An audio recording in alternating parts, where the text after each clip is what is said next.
Everyone, तो दोस्तों यहाँ पर आप देख सकते हो जेके भोपी की ओर से एक नोटिफिकेशन जारी किया गया है। यहाँ पर ये नोटिफिकेशन का नंबर है और डेट है दोस्तों 5/5/2025।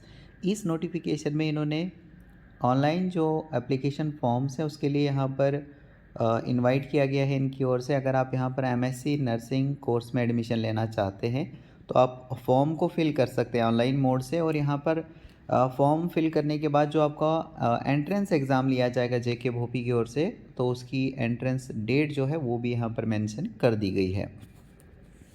अब नीचे क्या लिखा है? नीचे लिखा है ऑनलाइन एप्लीकेशंस के लिए इनवाइट किया जा रहा है जो भी एलिजिबल और डिज़ारियस कैंडिडेट्स हैं जो अपीयर होना चाहते हैं कॉमन एंट्रेंस टेस्ट के लिए जो जेके भोपी कंडक्ट कराता है। किस लिए? एमएससी नर्सिंग कोर्स में एडमिशन लेने के लिए for the academic session 2025। Government private जो इंस्टीट्यूट्स हैं यूटी जे&के के लिए। तो ये तो आपको पता ही होगा। इम्पॉर्टेंट इन्फॉर्मेशन देख लीजिए।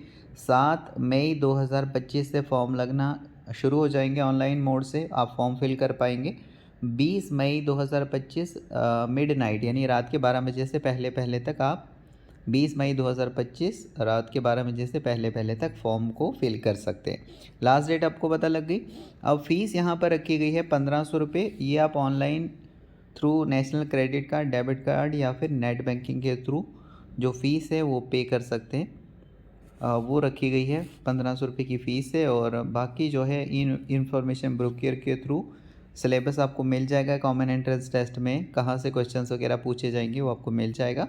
और यहाँ पर देखिए कॉमन एंट्रेंस टेस्ट की जो डेट है वो 22/6 यानी 22 जून 2025। टेंटेटिव आगे लिखा है तो थोड़ा बहुत आगे जा सकती है, लेकिन आप इसी को यहाँ पर कंसिडर कर लीजिए।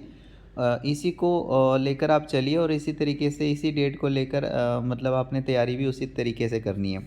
ऐसा मत सोचिएगा कि बहुत ज़्यादा आगे चली जाएगी डेट, थोड़ा बहुत जो है आगे जा सकती है क्योंकि टेंटेटिव मेंशन किया गया है। अदरवाइज़ आप इसी को अभी फ़िलहाल के लिए मान सकते हैं। Common entrance test shall be conducted by the board through offline mode. Offline mode से ही आपका कॉमन एंट्रेंस टेस्ट कराया जाएगा। बाकी ऑनलाइन एप्लीकेशन फॉर्म्स के रिगार्डिंग में यहाँ पे बताया गया है कि हेल्प डेस्क भी बताया गया है। अगर कोई हेल्प वगैरह चाहिए होगी तो आप इनको यहाँ पे कांटेक्ट कर सकते हैं। बाकी मैं इस पे ज़्यादा गौर नहीं करूँगा। यहाँ पर देखिए submission of online application form. तो ऑनलाइन एप्लीकेशन फॉर्म सबमिट करने के लिए आपको यहाँ पर जो है 100 से लेकर 200 KB का जो आपकी ओरिजिनल स्कैन सर्टिफिकेट होगी ना, वो PDF फॉर्मेट में 100 से लेकर 200 KB तक उनका साइज़ होना चाहिए। तो वो अपलोड हो जाएगी, वो आपको अपलोड करनी पड़ेगी इसी साइज़ में 100 से लेकर 200 KB तक आप कर सकते हैं। ठीक है, तो फॉर्म भी फिल करना है, सर्टिफिकेट्स भी आपने स्कैंड जो है जो ओरिजिनल है वो PDF फॉर्मेट में अपलोड कर देनी है। इसके अलावा यहाँ पर देखिए कौन कौन सी सर्टिफिकेट्स हैं। डोमिसाइल सर्टिफिकेट आप अपलोड करोगे। क्वालिफाइंग जो मार्क्स कार्ड आपका होगा BSc nursing, BSc honours nursing, BSc post basic BSc nursing, जो आपका क्वालिफाइंग मार्क्स कार्ड होगा वो आपको अपलोड करना है। रजिस्ट्रेशन सर्टिफिकेट जो इशू की गई होगी, issued by nursing registration council of any state UT, वो आपको अपलोड करनी पड़ेगी यहाँ पे। फिर 1 ईयर का work experience after BSc nursing के बाद 1 ईयर का जो वर्क एक्सपीरियंस, काम करने का जो एक्सपीरियंस होगा वो अपलोड करना पड़ेगा। या फिर नंबर सेकंड यानी 5th नंबर पर 1 ईयर का जो वर्क एक्सपीरियंस प्रियर टू या आफ्टर पोस्ट यानी पोस्ट बेसिक BSc नर्सिंग से पहले का एक्सपीरियंस 1 साल का, या पोस्ट बेसिक BSc नर्सिंग के बाद का आपका 1 साल का एक्सपीरियंस है वो आपको अपलोड करना पड़ेगा। वैलिड रिजर्व कैटेगरी सर्टिफिकेट, अगर आपके पास है रिजर्व कैटेगरी सर्टिफिकेट, उसका बेनिफिट आप लेना चाहते हैं तो अपलोड करेंगे। समझ में आ रहा है? एलिजिबिलिटी में यहाँ पे देखिए क्या क्या चाहिए इनको। एक तो डोमिसाइल होनी चाहिए और BSc आपने किया होना चाहिए। मिनिमम मतलब BSc nursing, BSc honours nursing, post basic BSc nursing, इनमें आपने कुछ की मतलब ये आपकी क्वालिफिकेशन होनी चाहिए। मिनिमम आपने 55% मार्क्स के साथ आपने ये पास किया होना चाहिए। BSc नर्सिंग या BSc honours nursing, post basic BSc nursing जो भी कि आपने किया है वो 55% मिनिमम मार्क्स के साथ आपने किया होना चाहिए। Should have undergone BSc nursing, BSc honours nursing, post basic BSc nursing is an institution that is recognise. तो जिस इंस्टीट्यूट से आपने ये किया होगा BSc नर्सिंग, वो इंडियन नेशनल काउंसिल के द्वारा रिकॉग्नाइज होना चाहिए, जो कि होगा ही आपने अगर किया है दोस्तों तो।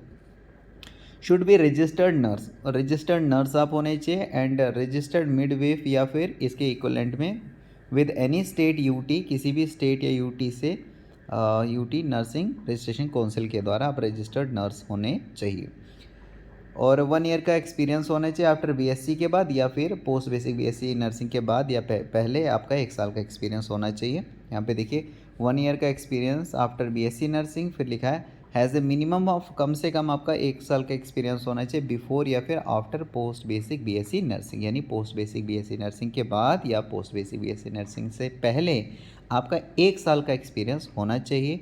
कैटेगरी सर्टिफिकेट वैलिड होनी चाहिए अगर आपके पास है और आप मेडिकली फ़िट होने चाहिए, ये तो आपको पता ही है। मेडिकल लाइन में जा रहे हैं तो मेडिकली आपका फ़िट होना ज़रूरी है।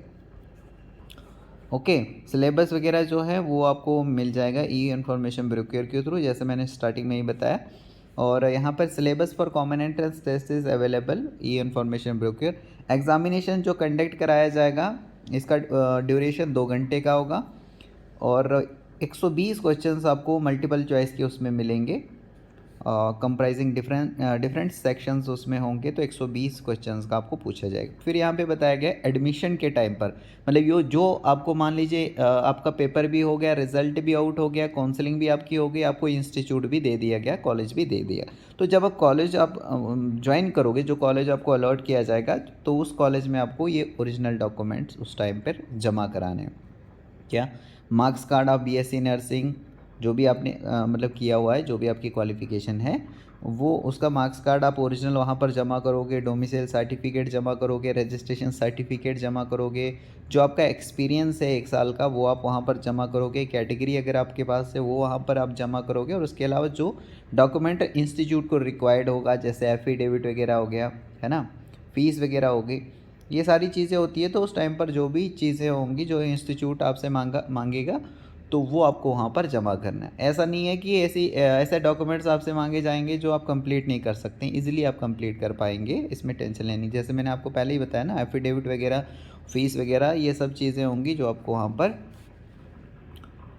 जो है सबमिट करानी है डॉक्यूमेंट्स के साथ साथ। फिर यहाँ पर एग्जामिनेशन आपका कहाँ पर होगा, तो जैसे पहले ही शुरू में बताया था कि ऑफलाइन मोड से आपका एग्ज़ाम लिया जाएगा। डेट भी इन्होंने मेंशन कर दी है कौन सी डेट को आपका एग्ज़ाम होगा। उसके अलावा जब आपके एडमिट कार्ड आएंगे तो उस पर तो ये कंफर्म हो जाएगा कि कहाँ पर आपको एग्ज़ाम देने जाना है, कौन सी डेट को जाना है, टाइमिंग क्या रहेगी, ये सारी चीज़ें मेंशन होंगी। आपको टेंशन लेने की कोई भी ज़रूरत नहीं है। तो होप करता हूँ दोस्तों कि सारी चीज़ें ही आपको क्लियर हो चुकी होंगी। फिर भी कोई डाउट वगैरह रहता है तो मुझे आप वो पूछ सकते हैं। आप सबका बहुत बहुत थैंक यू।